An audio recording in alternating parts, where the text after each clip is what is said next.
ئازیزان و خۆشەویستان گەڕامەوە خدمەتان بۆ پێشکەشکردنی کۆتابەشی بەرنامەی و حوتوی تەلەڤیزیۆنی پەرتۆ لەم بەشە لە بەرنامە هاوڕێ سعیدی یەگانە ئەندامی کۆمیتەی کوردستانی حیزب حکمەتیسمان لەگەڵا قسە و باسەکەین سەبارەت بە ڕووداوی کە چەند ڕۆژ لەوە پێش لە ئەقلیمی کوردستانە ڕووی داوە. ئەم مەسەلە باعثی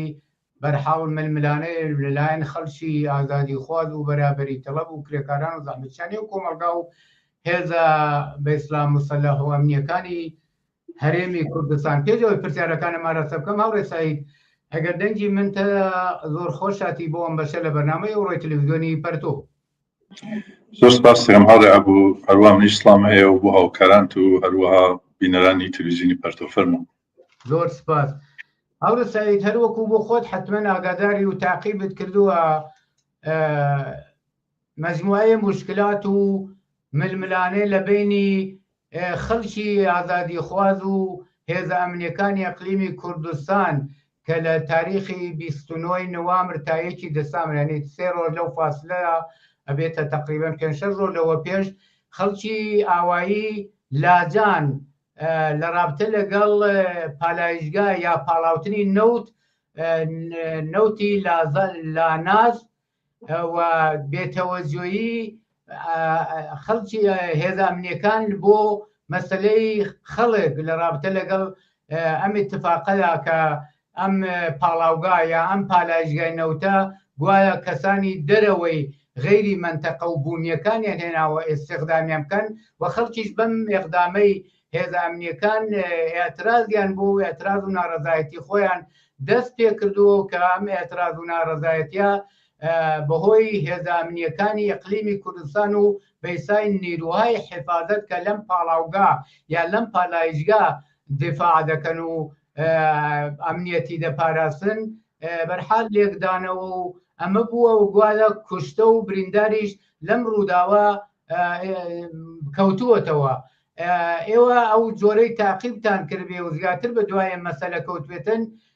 هۆی ئەم ناڕەزایەتی و ماجرایە چۆن سەرچاوەی گرتووە و بەکوێ گەیشتووە بۆ ئەم ئیتفاقە ڕووی داوە؟ فەرموو. بەڵێ هەروە کە توش ئشارەت پێ کرد لە تاریخێکی 29 نوامبر تا 1 دەسامبر تقریباً 3 ڕۆژ لە ئاوایی لاجان لەواقع بەشێک لە یەکی لە ئاوایەکان بێسڵا شارستان خەباتە کە منتەقەی ئەقلیم کوردستانە لەو شۆنا کە حیزب دموکرات و بارزانیەکان حاکمن. 3 ڕۆژ لەنێ ئێعتراز زونی زرد بەڵێ بە قەول زونی زرد منتەقەی زرد بەڵێ ئێعترازەکە لێنە دەسی پێ کردووە کە ئەوڵەن باسەوە بکەم کە لێنە پالشکای نەفتس پالشکایکی نەفتێکی زۆر عەزیمەست کە بێسڵا لێنە نیروگەل بوومی لێنە بێسڵا خەڵک ئەو منتەقەیە خەڵک لاجان لێنە ئستیخدام نەکریاگەن پێش انتخابات قەولقەرارێکیان داگە بۆ مردمە کە وتیگیانە بچن تانکر نەفت سێنن مەسەڵەن 120 تانکر نەفت سێنن لەم تەریق و بەرحاڵ نەفت جێبەجێکردنەوەمان. خب ماوەی زۆر منتەزر بووگن ئەو مردمە چوون پڵیان خەرج کردگە تانکر نەفتیان سنگەوەمانە منتەها دەگەن ژێر قۆڵەکەیانە وتیانە ئەم کارە ناکەین و ساحێب ئەم پالایشگا کەسێکە بەناو ناسر مەنسوور بارزانی تایفەی بارزانیەکانی تر ئەمانە قدرەتا بەدەستیان و کەسوکار خۆیانی تر هەنە ڕاست هەموو شتێکەوە پالایشگای ناوت نیروگای بەرق وغیرە وغیرە. خب مردم چکون دەبەر پالایشگاکە داوی نازارە تویش ئشارەت پێ کردن دەستیان کرد بە ئێعتراز کە ئێوە جووە خاستەکان ئێمە ناتەنەوە ئێوە قەڵتان داگرکە انتخاباتتان کرد ئەم کڵاوتان نییە سەر ئەم مردمە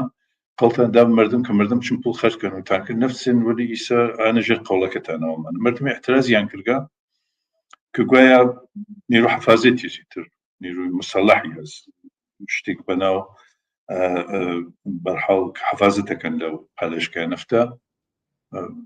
هاتکن و تعرضیان کردکە بە مردم گوایە دانیکیان دەستگیر کردگە لەو مردم معتەرزە مردمیش چووکن لەبەر پالایشگاکە ئێعترازیان کرد کە ئازاد بکەن وەمانە دەستیان کرد بە تەقە لە مردم و بەرحاڵ چەند بەرحاڵ خەبەرات مختلفی کردانی کوژیە 12 نەفر زەخمی بوو یا 5 نەفر کوژیە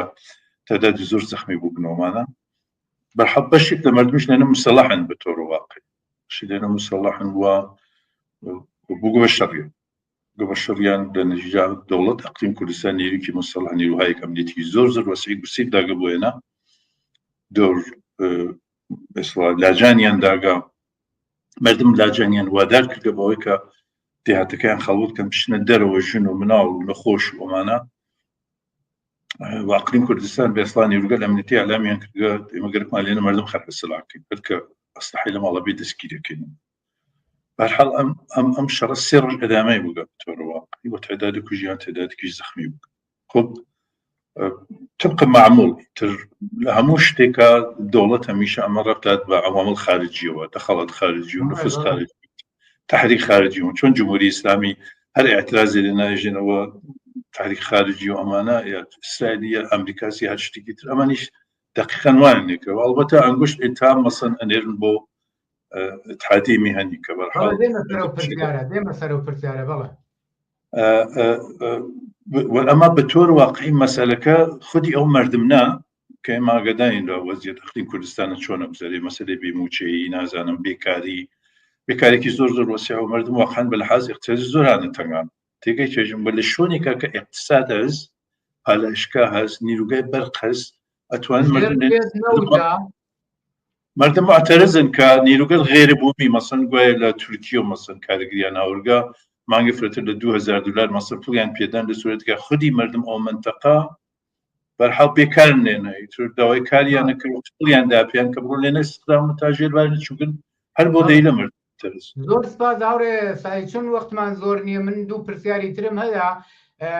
لەم ئاخرانەوە جملەیەکت باس کرد کە مەوزوعی سوالەکەی منیشە دیارە و منتەقەی کە ئەم اتفاقی ڕووی داوە ژێر دەسەڵاتی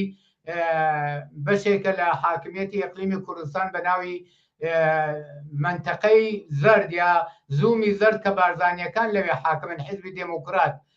و ئەمە هەروەکو تۆش ئیشارە پێکرد ڕەبتێ دەنەوە بەوەی کەمە دەستی خارجی و غەیرە بوومی و غەیرە کوردستانی و ئەم اتفاقە کەوتۆوە بە ئیسلا قامچی ئیشارە بۆ سەر یەکیەتیە زوونی سەوز بەسا اتحادیە میهەنی دلیلەکەشەوە کە گویا لە انتخابات و هەڵبژاردننی پێشووە اتحادیە میهەنی شکستی خواردووە بۆ تەلافی بوونەوەی ئەم شکستە ئەم اتهامە دراوە بەوان کە ئەم اتفاقە ئەوان عاملی تحریک و بانی و مسببەکەین ئەم ادعا چەندێ واقعیە بە نەزەریەوە دەزانین چۆنە خۆ ململاکانەی لەبین ئەم دوودانە حیزبە ئەزانین ئەمان بەشێک لە مەسەن شمال کوردستان عێراق کە بەش سلێمانی و ئەڵەو جۆ غێرە و غێرە ئەمانە هەست قدرت ئەمانیش بەسڵا لە مرکزە هەن کە بە تۆر واقعی هەولێر مرکزە ڕان قدرت اقتصادی تێگەی چێژم بۆ تایبەت لەو شۆنە کە ئێعتراز هەست مناطق نفوذ اقتصادی ئەمنیەتی و سیاسی خودی ئەقلیم کوردستانە بە تۆر واقعی هەرچەندەم ئێعترازاتە ئەوانەی کە تەرفدار بینن بەسڵا لەو مردمە کە بەسڵا نمایندەی ئەو مردمە چوون لە ئوستانداری مەسەن ئەقلیمە باسەوەیان کرد وتیە ئەمە هیچ ڕەبتێکی بە دەوڵەتنی اختلافێک دەوڵەتە نییە ئەوانەی کە بەرحاڵ تەرفدار خودی بارزانیشتن بەڵکو ئەمە مەسەلەی مەحەلی ئەومانە چ ناژن مەسەلەی مەحەلیەکەی چیز و جالبە بزانن کە من لە ئەخبارێکان خوێند بۆ ئەم ناسر منسوور بارزانیە کە جزء تایفەی بارزانیە و صاحب و پالایشگای نەفتەسە بۆچە ئەو صاحب و پالایشگای نەفتەسە ڕۆژانە 50,000 بۆشکە فقط نفت لێنە هینەکەن تۆلی دەکەن ئەڕوتە بازارکرد لە قیمەتکرد مەسەن بۆ خۆی منسوور عودەی سەدامێکە عودەی سەدام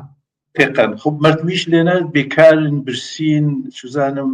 وەزیت اقتصادی دەروداغانە معلومە مردمیش ئەسەبانین ناڕەحەتن بۆیە دەستیان کردگە بە اعتراز ئەمانە بەمێل خۆیان قدرەتیان هەست و دەستیان داگرگە بەسەر پالایشگا و نیروگای بەرق و مێل خۆیان ئەبرن و ئەفرۆشن و ئەدزن و پوڵ جەمەکەنەوە مردم دەولاکشی لە برسیار و لە بێکاری و بۆ موچە بە قەڵخۆیان گرفتار بوونەوەن بەشێکی خۆ ممکنە وا بێ بەتۆر واقعی لەم انتخاباتە گوایە لە مثلا اتحادیە میهەنی وەک ئەوان نەوگە بەرحاڵ نیرویان زعیفتر بووگە ڕێی کەمتریان ناوەگە و ململەکانی لەبین ئەم دوانە خۆ هەست بەتۆر واقعی مرتب یەکترین تحریکەکان سوزانم عەلە یەکترین سوزانم داستانشت ئەمان ئەوێ متهم کرد ئێوە کە ئیسە تەرەفدار بگن دموکراسی ئێمە محکومەکەن بۆ یەکە دەوڵەت لە تەکدانی مەسەڵەن رووستا لە دێهاتە خەریکە شەڕەکە ئێوە بۆ لە سلێمانیا مردمان ناخێوەندانتان کوشتان ئەی بۆ ڕاهبەران چەندان ئۆپۆزیشنە لە زیندانانە ئەی بۆ نازانم فڵانتان کردۆ فیزارۆمانە بطور واقعی ئەمە نییە مەسئلەی واقعیکە ئەوەسە کە لێنە اقتصاد خەفکە پوڵ نەخت خەفکە و مردم بێوەرین لەم اقتصادە مردم بێوەرین لەم سەروەتە بطور واقعی و ئێمە زانین لە تورکەت ساڵهای گوزەشتا چل اتحادی مەهنی چه چوزانم بارزانیەکان دەستیان داگرە بەسەر موچە و چوزانم اقتصاد سەروەت ئەو مەملەکەت ئەو کۆمەلگا و مردم بطور واقعی لەچیشتە بێوەرین فقر بێکاری بێدا دەکات بطور واقعی لە سوورەتێکە سەروەت کەم نییە هەر لەو دێهاتە بوشکەڵا کە ناوی لاجانە ئەو پەلەشکە نەفتە هەست کە بە قۆڵی کەژن وەروەکە ئشارەم پێکرد ڕۆژێ 50,000 بوشکە فقط لێنە نفتەوریتەوە کردی ئێمە لە بازارگە ترێفش پوڵەکەی چی دێتی ئەو مردمە پوڵیان گەرەکە ئێنانیان گەرەکە ئەی زیندگییان گەرەکە جگە لەوەیە استخدامیان ناکەن لە خەرمانگانە حقوقێکیان بێ بتوانن زیندگیکەن داعین حاڵە تعدادێکی چیان گرگە و چزانم تادیدیانیان کردگە بە تۆر واقعی وأجنم عوامل خارجية واقعيتك شتك هروسك إشارة بكرت بنظرم عمرت ما بيكارن برستي ودواين وسكرينا استخدامي كان معنا خوخ ودرامتي كم توان زندگي كان همان باش قربت دم بالشرع الشاعري ومانا ممكن مثلا لحاشي وشكري شوابي والله أصل قضية وسكا عمرت ما قول قراري عند أبو مرت ما حتى كشاعر متيان برصة بسنة تاني بسنة مردم شو قرض وقول وهرشي كان كرتان كان يفهم كل متكارجين بيناتن نفتكيان بينادن كحملون أحد كده أما داستان لأصلا واقعية لنتيجة تحريك خارجته أنزل من شتكريك كا والله بداخل ولا مملكتك لسر نوت خوتوا خلق لم سرمایزستانه كسرمادة سي بيكروا احتياج ببيت لترين نوت بين أو جوابيان قلولة وجوابيان كشتنو برينو زندان وتهديد كردنا والله زور باشي ما زانين هل وقتوش إشارة بيكردو خلشي خدي أو كومالقاش ئاگادارن و دەزانن زۆربەی زۆری خەڵکی فەقیر و هەژار واقعاً بەدەست ئەم ئەحزابانەوە بە تایبەت اتحادی میهنی و حزبی دموکرات حزبی بارزانی و مجموعەی ئەحزابی و ڕووژانەوەری تری ئیسلامی و ناسیۆنالیست دەستیان گرتووە بەسەر سەروەت و سامانی ئەو کۆمەلگایە تا ڕادەیە فشار بوو ئەم خەڵکە هاتووە کە من بۆ خۆم سەفەرێکم بۆ سلەیمانیە بوو چەند وەخت لەوە پێش ئارەزووی زۆربەی خەڵکی مەحروم و بێبەش لەم هەموو سەرۆت و سامانە ئارەزویان دەورانی سەدام حوسێن بوو ئەمانە بەڵایەکی ئاوان بەسەر ئەم خەڵکە هێناوە لەم رابطەیە ئەم خەڵکە لەم شەرایەتەیە لەم بێئیمکانیەتەیە لەم بێکاری و هەژاری و نەداریە کە کابرا لەم سەرمایزستان و پاییزەیە بێ لە کەناری خیابان بەلای دوو بەسەر جگەرەوە و چوار جووت گۆرەوی و نازانم دوو چەپک سەوزی خواردن بلەرزێ بۆ ئەوەی بتوانێ ئێوارە گەڕاوە ناو ماڵ و منداڵەکەی لەو جامعە دەوڵەمەندەیە بتوانێت بژیوی خانەوادەکەی تامینکە خەڵک لە مقابل ئەم هەمووە فەساد و دزی و بچابەیە کە ئەم ئەحزابانە وەڕێیان خسووە دەبێت چ بکەن و ڕێگاچارەیان چییە؟ چوار دەخەوەناوە هاوڕێسایی چوار ساڵهای ساڵ ئەم دوودانە حزبە لە دوو بەش لەو ئەقلیم کوردستان هەن لە قدرەتەوە بتۆر واقعی تەنیا شتێکە لە بەرنامەیان نیە بەرنامەیانە بتۆر واقعی نییە وسە موقعیتەوە خەڵکەسە بەنەزەی کافیش واقعا سەروەت ئەسلەوەم دەکەێتە هەر لەو بەش ئەقلیما ئێسڵا لە کەرکک و بیگرێت هاتێتەوە دێوەکو ئەملاوەلا بەرهەولێر یەک دنیا شوزانم ئیمکاناتس ساڵەزان ماران مقداری کێشیان استراتێک دەوڵەت مرکزیە لەسەر تۆلید نەفت و نازانم بەرحاڵ دەرامەت نەفت و ئەمانە هەست ولی بەتۆر واقعی سەروەتی زۆر عەزیم لێنە خەفتکە وجودی هەست کە ئەتوانێت دوو بەرابەر جەمعیەت لە ئەقلیم کوردستانیچە تیر و تەسەر بکات ئیمکانات مێتەقتیان ڕفاع بوجود بێرە بۆیان بێتاشتیان دروستکە دەوا و دوکتر کار و شغڵ و ئەمان متا نایکەن بەتۆر واقعی وەکو هەموو شلۆنێکی تر ئەم ئەحزابە کە قودرەتا بەدەستیانە و تفەنگداریان هەست و واقعاً تفەنگداریان دروستکە بگیان مردمەوە نییە نەتەنیا لە ئەقلیما لە کوردستان لە بەش سلێمانیشە ساڵهای گوزەشتا چەندین مەمەردم هاتن ئێترازیان کردگا بەخاتر مەسەلەی موچە کۆیکە قەڵ 2 مانگ 3 مانگ قۆقیان پێ نەدا بە دەلیل بێکاری بە دەلیل برسێتی بە دەلیل بێبەرقی داگیان لێ واقعن کوشتگیانیانە لە هەر شوێنێک ئەو مردن سەر بەرزەکەنەوە نیروگە ئەمنیەتی ڕژە سەریان دەستگیریان نەکات و زیندانیان نەکات و وەکرم مەوردەکە لە لاجانە بەوجوهات کە منتها ئەمانە ظاهرا ئەحزابی بێسڵات ئەم مردمە دەوڵەت کوردیان هەست بەڵام وەک تۆ ئشارەت پێ کردو ئەمانە هەزار جارە زۆر خۆن بە دەورەگەر گوزەشتە کە بالاخره چزانم کاریان بە ئیمکاناتیان بوو لەوەی چه بڕیاگەن بە تۆرە واقعی خودی ئەم حاکمیەتە لە ئەقلیم کوردستانە ئەم دوودانە حزبە ناسیۆنالیستە